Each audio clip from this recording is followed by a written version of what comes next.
我發現好多人咧都係唔識卸妝嘅，卸得唔乾淨，搞到塊面生一堆痘痘粉刺咧，就怪個粉底。今日咧就教你哋點樣可以完美做好呢個卸妝步驟。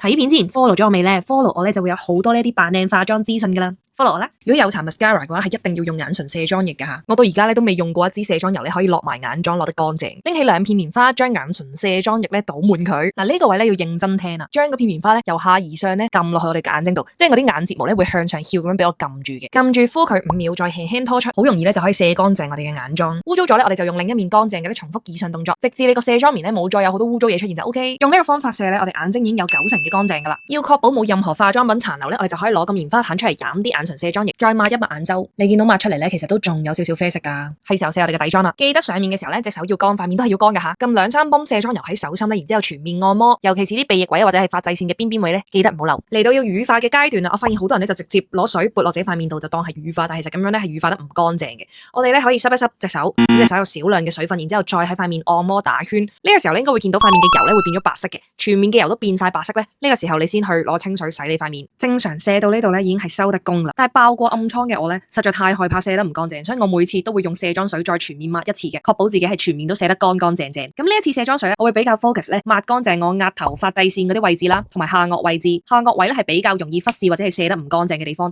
咁你再用卸妝水去抹多次咧，就可以確保佢卸得非常乾淨啦。